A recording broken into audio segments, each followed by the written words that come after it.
viva! Viva! UDPS viva! Viva! UDPS viva! Viva! Viva! Etienne Tshisekedi, héros national. Félix Tshisekedi, chef de l'État. Béton, béton, béton armé. Pique rouge, aigle d'Afrique. Combattant de Union pour la démocratie. 2. Union pour la démocratie et les progrès sociaux. Notre parti du peuple est parti de la majorité. Union pour la démocratie et les progrès sociaux. Notre parti du peuple est parti de la majorité. IDPS, IDPS, IDPS, IDPS,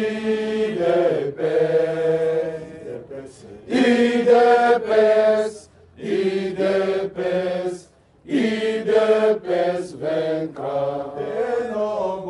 IDPS, IDPS, IDPS,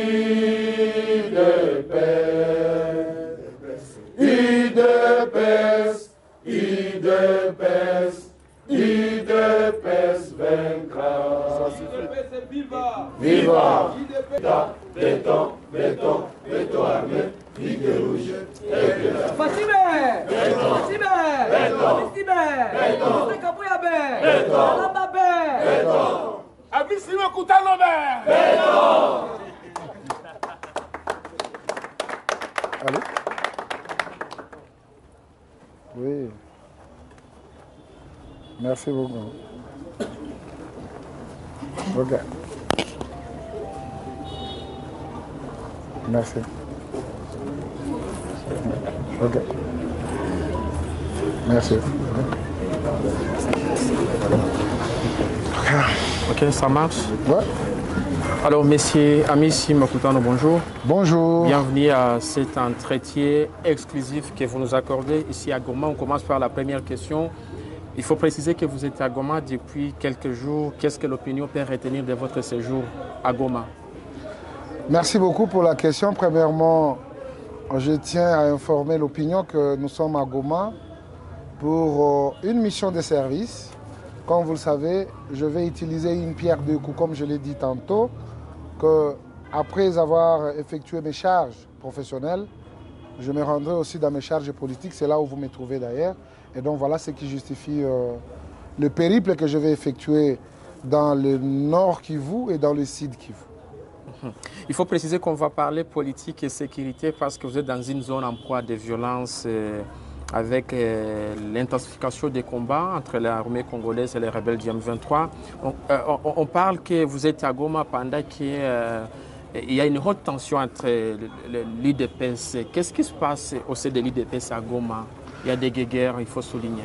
Merci beaucoup. Premièrement, je tiens à rendre un grand hommage au père de la nation, le président de la République, qui, au départ de sa détermination, veut en finir avec ce que nous constatons aujourd'hui comme insécurité sur la partie est, précisément au nord Kivu. Et tous ceux qui le suivent, ils voient comment, avec quelle énergie, le président est en train justement de conjuguer ensemble avec les autres compatriotes et surtout nos services de renseignement, de sécurité et nos forces armées de la République, justement pour donner la paix et la quiétude à la population congolaise se trouvant sur ce coin de la République. Mais à ce qui concerne ce dont vous qualifiez de tension au sein du parti, n'oubliez pas que nous sommes un parti démocratique où l'expression n'est pas interdite. On ne peut pas interdire l'expression aux combattants de l'UDPS, ils doivent s'exprimer. Mais cette expression doit cadrer avec la réalité et surtout, nous sommes toujours recommandés de ne pas privilégier la violence entre nous. Comme vous le savez, ce que vous avez vécu tout au long de ces 2 mois presque, ça fait partie de la vitalité démocratique, tel a été d'ailleurs le dire du président de la République. Nous avons pris justement la toile sur le plan de l'information et bien entendu vous tous, vous êtes focalisés sur ce qui se passe à l'UDPS. Cela démontre aussi la grandeur de notre parti et surtout la vitalité que nous vivons chaque jour en tant que ce patrimoine est digne des Congolais et le patrimoine des enfants de Etienne Tshisekedi. Quel avenir pour l'UDPS, un parti au pouvoir qui semble se déchirer? Pas du tout, parce que l'avenir, premièrement, ça appartient à Dieu. Et là, je dois vous rappeler que le rôle d'un parti politique, c'est de conquérir le pouvoir et de le garder le plus longtemps possible. L'UDPS a une histoire. L'UDPS, c'est un patrimoine. On ne s'est pas déchiré quand on était à l'opposition, parce qu'on avait crié à notre combat. Mais aujourd'hui aussi, je tiens à vous rassurer que l'UDPS, c'est plus qu'une famille. Dans toutes les familles du monde, le problème ne manque jamais. Et je crois qu'il revient aux enfants de cette famille de pouvoir se regarder en face et de se dire de vérité quant à ça. C'est là où nous pouvons évoquer même cette notion de la vitalité démocratique qui sévit au sein de notre parti politique. Et la différence de l'UDPS et les autres, souvent, il y a les autorités morales qui imposent. Mais ici, chez nous, il y a les voix qui s'élèvent. Cela fait partie de la démocratie. Et in fine, on doit comprendre maintenant l'importance de ce soulèvement ou de cette expression populaire.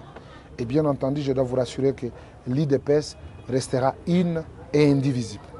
Kabouya désavoué à Kinshasa, est-ce qu'un mauvais leader qui doit partir ou bien il doit rester?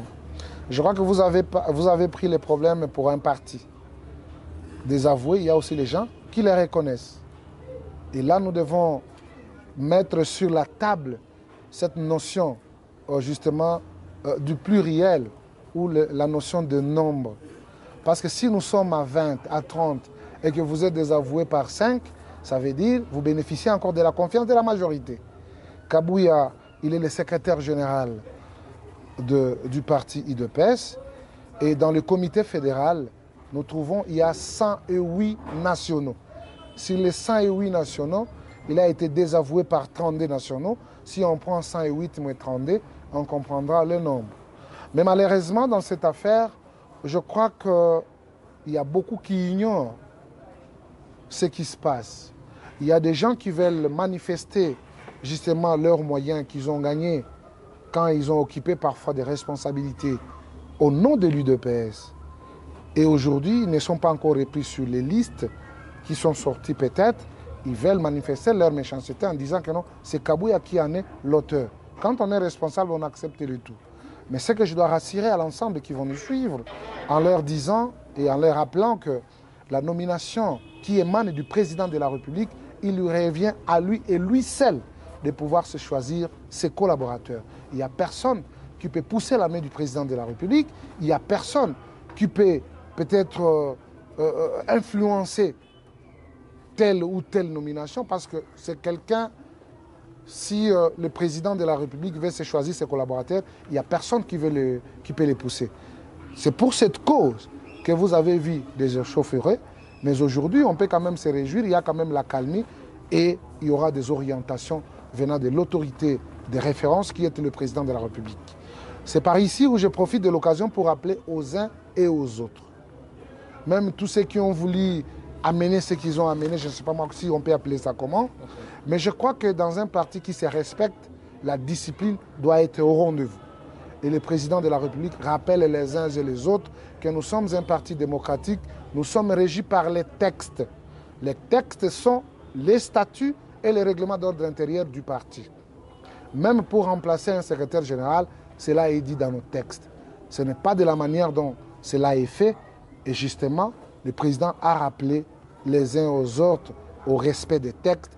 Et c'est pourquoi vous constaterez cette accalmie. Nous sommes dans la résidence de l'Union pour la démocratie et le progrès social à Goma. Et par ces faits, je lance le message de paix à tous les enfants, à toutes les filles et les fils du Nord Kivu, à tout le papa et toute le maman, de comprendre que ce qui nous unit est plus fort. C'est l'Union pour la démocratie et le progrès social. Prenons le temps d'accompagner le président de la République. Il a la lourde charge justement de gérer cette histoire, cette question de l'Est, cette question de la sécurité nationale. Nous ne pouvons pas être là justement pour lui amener encore d'autres fardeaux et qu'il puisse porter pour le compte de notre parti. Je crois que ça sera une mauvaise foi en tant que membre de l'IDPS que nous infligeons au président de la République. Mais par ce fait, nous sommes dans une famille, les linges sales se lavent en famille et je crois que les linges sales sont en train d'être lavés et je crois que dans peu de temps, d'ailleurs déjà, les enfants de la même maison commencent à parler le même langage. Parlons un peu sécurité, l'actualité l'oblige. Il faut préciser que les combats se sont intensifiés aujourd'hui dans les Rutshuru et d'ailleurs la rébellion d'M23 accuse le gouvernement congolais, je cite, de violer son espace aérien. Comment comprendre cela? Apparemment, c'est... En dépit de cessez-le-feu qui... Moi, personnellement, je considère que c'est aberrant. Parce que si le M23 se considère comme un mouvement issu des Congolais, mais dire que le gouvernement a violé l'espace, et là, on se pose des questions de savoir si on est toujours au Congo ou on n'est plus au Congo. J'espère que vous avez une réponse, M. Amissé. La République démocratique du Congo restera une et indivisible. Quoi qu'il en soit, quoi que nous subissions ce que nous sommes en train de subir aujourd'hui, je crois que la force de la République démocratique du Congo réside à son peuple qui veut que vivre ensemble et en unité, nous aurons l'entièreté de la République démocratique du Congo. Et surtout, n'oubliez pas que la détermination du premier d'entre nous, qui veut voir les 2 485 645 000 km² soit libérés et sécurisés par les dignes fils que nous sommes. Et je pense que tous ceux qui vont nous suivre, les Congolais qui vont nous suivre aussi, vont se poser des questions pour savoir que la déclaration du M23, c'est une déclaration qui tente à nous faire croire qu'ils sont ailleurs à part le Congo. Mais nous pensons qu'ils sont au Congo et les Congolais se prendront en charge pour récupérer l'intégrité de ces territoires occupés illégalement par les malfrats qui sont utilisés par les autres pays. Une guerre sans fait. À quand la fin de cette dernière? Je crois qu'on doit toujours se rappeler de la sagesse des gens qui ont vécu dans ce monde. Entre autres, je cite Mao Zedong, qui nous parlait toujours que la guerre, elle est connue les jours où ça commence. Mais les jours où ça va prendre fin, ce n'est pas connu. Mais avec la détermination de nos forces armées et de notre gouvernement, et surtout du président de la République, je crois que la guerre prendra fin. Visiblement, sur terrain, on parle du M23. Selon vous, qui soutiennent ces gens, qui sont derrière le M23? C'est le Rwanda, à l'entremise de M. Paul Kagame. Le Rwanda envoya Kagame, tel que vous le dites, dans son interview de début août, le président Tshisekedi a semblé accuser son prédécesseur Joseph Kabila d'être derrière l'AFC de Corneille Nangaa. Est-ce que vous confirmez la même thèse ici à Goma? Le président de la République, il est la première personne la plus informée de la République. Quand il parle, il édifie et il donne l'information à l'ensemble de la population congolaise. Du coup, ce n'est pas le Rwanda, c'est Kabila, c'est ça? Je viens de vous le dire. Quand le président de la République livre une information, parce qu'il veut que le peuple soit informé, et en informant le peuple, ce n'est pas un secret. Il a dit clairement que le soutien des AFC vient de M. Kabila, qui est le géniteur même de ces mouvements. Pourquoi jusqu'à là aucune action judiciaire contre lui et pourtant il est là au Congo? Nous avons un gouvernement de la République et je tiens à vous informer que le Kabila, ça fait presque une année, il n'est pas en République démocratique du Congo, il est en dehors de nos frontières. Il a fui le Congo, c'est ça? Il faut le demander. Alors, est-ce que pensez-vous que le Rwanda, tel que vous le dites, c'est sûr, il faut préciser que plusieurs rapports d'experts des Nations Unies ont démontré clairement comment le Rwanda et l'Ouganda sont derrière les M23. Mais selon vous, pourquoi Kinshasa n'a jamais pointé du doigt l'Ouganda? Bon, si vous dites que Kinshasa n'a jamais pointé du doigt, parce que peut-être l'Ouganda fonctionne sous couvert du Rwanda. Mais c'est lui qui s'étale au vu aussi de tout le monde, c'est le Rwanda. L'arsenal visible, les armes, même l'habillement de militaires. Ce sont les militaires, les tenues qui sont utilisées par les rebelles, ce sont des tenues rwandaises. Par conséquent, c'est ça, c'est celui-là, c'est l'ennemi. Mais bien entendu, n'oubliez pas que entre les États, il n'y a pas les intérêts et il n'y a pas l'amour franche, mais il n'y a que les intérêts. Et par ricochet, il y a les services habilités justement pour donner des éclairages sur la participation de tel ou tel. Nous sommes dans un pays, ce n'est pas moi en tant que population que je puisse pointer. Mais ce qui est visible par les experts, nous aussi nous avons nos experts et je crois que nous attendons l'édification de nos experts pour qu'ils nous fixent et qu'on soit rassurés de tout ce qui nous arrive. Mais nous savons qui sont derrière le M23. Il y a plusieurs puissances. Ça, c'est connu de tous. Et bien entendu, nos services sont à pied d'œuvre pour faire le travail. Peut-être avant qu'on finisse cet entretien, mais M. Amissi, le peuple congolais a besoin d'une bonne information et la vérité par rapport à cette guerre. Il faut rappeler qu'au Nord Kivu, il y a l'armée congolaise qui est là, qui a bénéficié d'ailleurs l'appui et le soutien du peuple congolais. Il y a plusieurs jeunes qui se sont enrôlés, qu'on appelle aujourd'hui des Wazalendo, qui soutiennent l'armée congolaise. Kinshasa a fait appel aux Burundais qui sont là dans les cadres bilatérales. Il y a aussi à Goma les gens qu'on appelle des Wazalendo blancs. On a vu des Roumains qui sont là, que Kinshasa a qualifié des instructeurs. L'armée congolaise, avec tout ce qu'on a, des avions, des hélicoptères, on a vu des Sukhoi 25. Selon vous, pourquoi on ne gagne pas cette guerre? Il faut savoir que cette guerre ne date pas d'aujourd'hui. Cette guerre ne date pas d'aujourd'hui. Et il y a des accords qui ont refait surface par rapport à ce que Kabila avait signé avec le M23 à son temps. Et bien entendu, ce qu'il faut comprendre qu'au cheveu, justement à la tête de la République démocratique du Congo, il y a un patriote. Il y a une personne qui ne peut pas brader son pays parce qu'il y avait une volonté de tel ou tel. C'est par vos micros où je profite de l'occasion pour rendre un grand hommage à toute la jeunesse qui avait rallié le message du président de la République qui nous avait appelé à la mobilisation générale. Et ces jeunes sont là. Ils défendent mordicus l'intégrité du territoire national. La question que nous aussi nous pouvons nous poser, pourquoi les Rwandais agressent la République démocratique du Congo?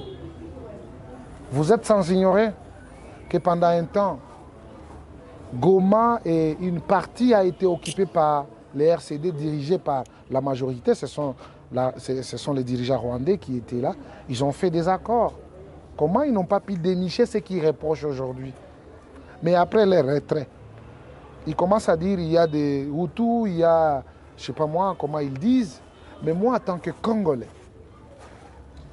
je me sens comme un vieux singe que le Rwanda ne peut pas nous faire apprendre les grimaces. Nous avons nos forces armées, nous avons tout ce que vous avez cité. Mais je me réfère toujours dans le dire de ces grands hommes qui ont participé dans les guerres du monde, qui ont parlé que la guerre, elle est connue les jours où ça commence, mais pas les jours où ça va finir. Mais avec la ferme détermination du commandant suprême, le président de la République, les gouvernements, les forces de défense et de sécurité de la République démocratique du Congo, cette guerre pour bientôt, ça appartiendra au passé. Les États-Unis d'Amérique et plusieurs pays occidentaux ont dit clairement qu'on est loin de mettre fin à cette crise par la solution militaire. Donc ils ont appelé au dialogue, à une discussion diplomatique. Est-ce que pensez-vous qu'il faut aller dans cette même procédure? C'est sûr, on a vu Luanda qui est là. Ou bien faut-il continuer à se battre? Nous sommes dans la procédure. La guerre ne peut pas seulement finir par les dialogues. Il y a plusieurs fronts qui interviennent dans une guerre. N'oubliez pas que nous sommes à Luanda, avec les Rwandais qui sont là-bas. C'est pas avec les M23? Mais on ne peut pas négocier avec les M23. Il est clairement dit, pas les M23. Ce sont des malhonnêtes. Ce sont des gens qui sont utilisés par les Rwandais sous prétexte. Et on a clairement dit, on va négocier avec le Rwanda en condition que le Rwanda se retire de nos frontières. Il fait quoi au Congo? Que fait le Rwanda au Congo? Si les M23, c'est un mouvement congolais, ils ont des revendications, il y a tout un gouvernement qui s'en occupe, qui va parler. Mais dire que négocier avec les M23, c'est ignorer le Rwanda. Et je crois qu'avec la ferme décision du président de la République, il n'y a pas une négociation avec le M23. Le Rwanda, on va négocier avec le Rwanda, mais en condition qu'il quitte les frontières de la République démocratique du Congo pour qu'il nous dise, il nous reproche de quoi, il y cherche quoi. Parce que si, avec le prétexte de dire qu'il y a des Hutus ou des FDLR, est-ce qu'on peut se demander, les FDLR ont pris combien de villages au Rwanda? Ils occupent quel village, quelle ville au Rwanda? Ils sont nuisibles à quoi au Rwanda? Mais aujourd'hui, nous comptons autant de villages, autant d'espaces, des pillages, des violences, des violations même. Hein? Ils ont violenté nos mamans, nos sœurs. Nos frères et sœurs sont tués jour et nuit. C'est nous qui perdons. Et par ricochet, nous devons demander qu'est-ce que le Rwanda cherche en République démocratique du Congo. Et le reste, si le M23 se reconnaît en tant que mouvement congolais, et je crois qu'on en parlera entre Congolais. Pour boucler ce chapitre sécuritaire, est-ce que l'adhésion ou l'alliance de Corneille Nangaa au CDM23 vous inquiète Kinshasa? Non, mais quand on prend les armes contre ses compatriotes, est-ce qu'on peut se réjouir? On ne peut pas se réjouir. Parce que ce sont les armes qui retentissent. Ce sont les armes qui sont adressées vers nos compatriotes.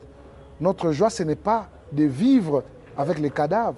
C'est de nous voir comme nous sommes là, que chacun puisse vaquer à ses occupations.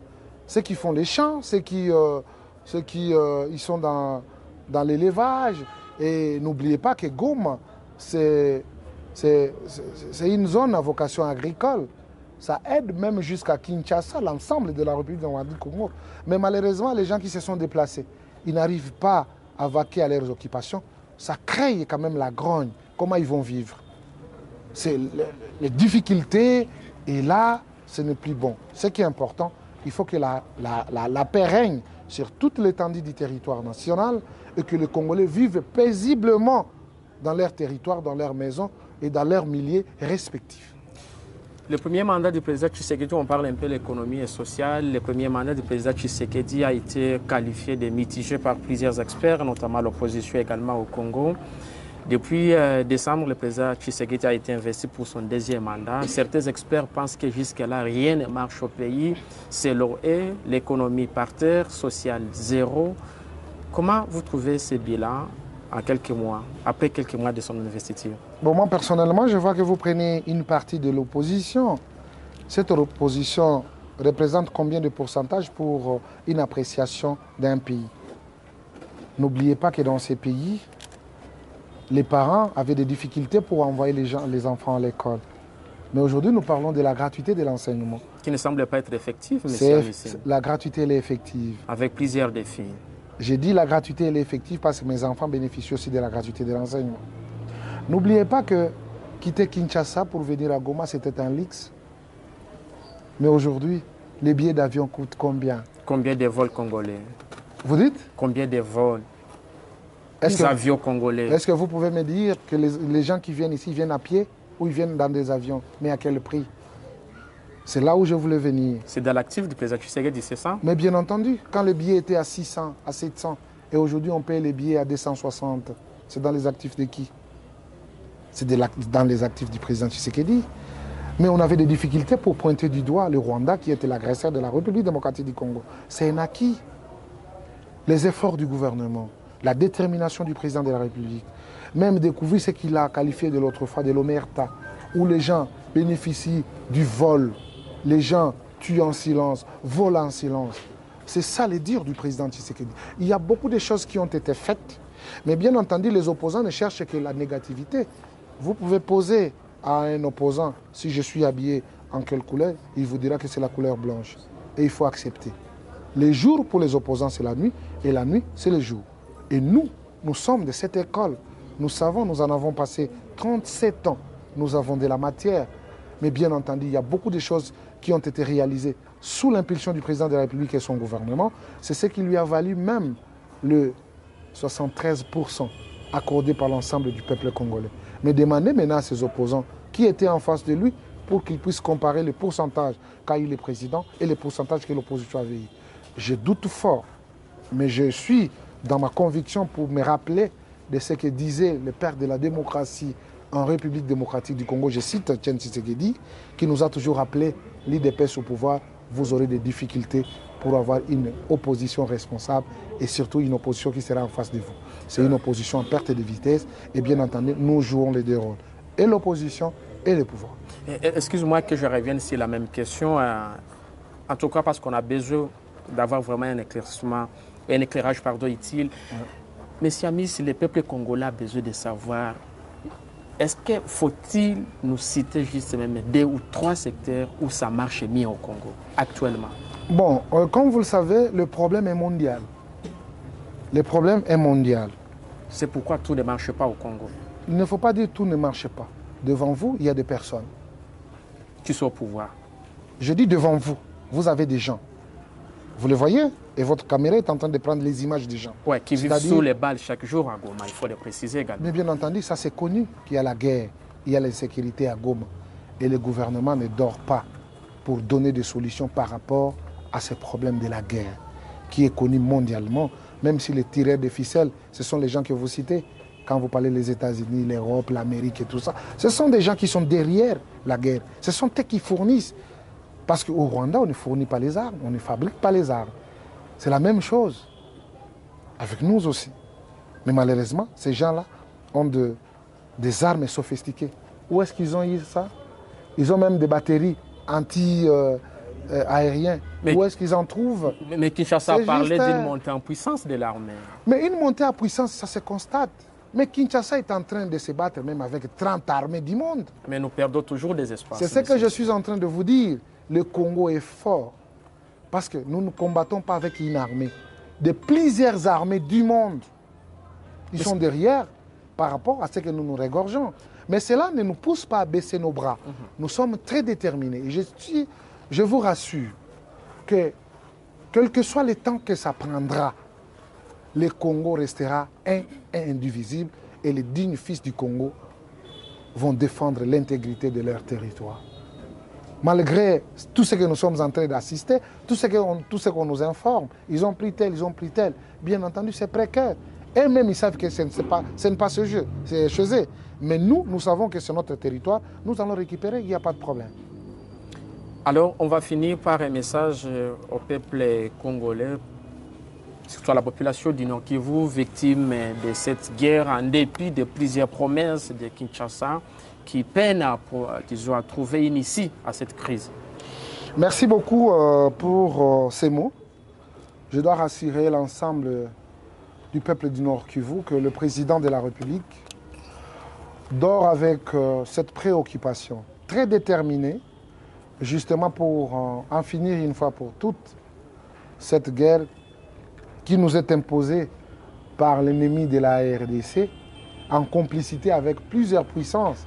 Et cela est démontré par tous les experts, par tous les médias du monde, par les décideurs du monde. Mais malheureusement, ils ferment les yeux parce qu'ils savent qu'il y a les dividendes qui sont tirés par rapport à cette guerre.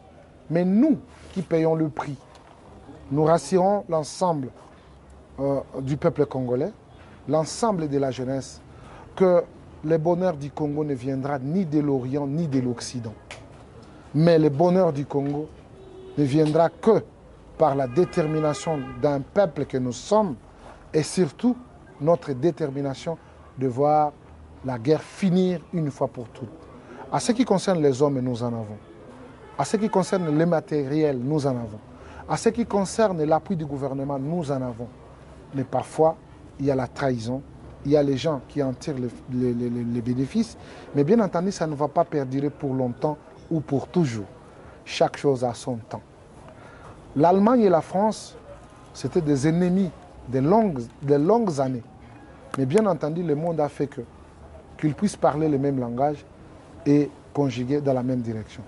Moi, qui vous parle, je vécu avec des Rwandais, mais c'était au Maniema, où nous avons étudié ensemble avec eux. Il n'y avait pas de problème politique. Mais bien entendu, après l'avènement de l'AFDEL en 1997, nous avons assisté à des infiltrations, il y a eu des brassages, mixages, il y a eu tout ce qu'il y a eu. Et aujourd'hui, nous sommes en train de payer les prix. Regardons-nous en face, parlons-nous en tant que Congolais et barrons la route à tous ceux qui nous amènent les discours de division, les discours où l'ennemi profite justement pour gagner du terrain et nous faire du mal. Ce que je sais est que chaque génération sur cette terre a une histoire. Il revient à chaque génération de la trahir ou de l'accomplir. Mais je ne pense pas que notre génération sera une génération qui va trahir la volonté de nos pères fondateurs, surtout la détermination de celui qui est la référence politique de notre pays, une référence mondiale et pourquoi pas africaine.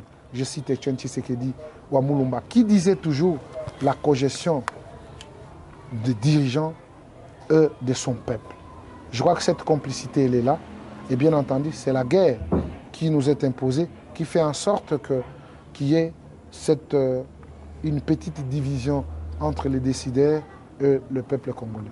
Mais je crois que le gouvernement étant à pied d'œuvre pour apporter les lueurs d'espoir au peuple congolais, et je crois que nous devons toujours avoir cet esprit positif de comprendre que la guerre, elle n'est pas la nôtre. La guerre, elle est venue ailleurs et elle retournera là où elle est venue. Merci, M. Amis, pour cet entretien exclusif. Merci. C'est moi qui vous remercie.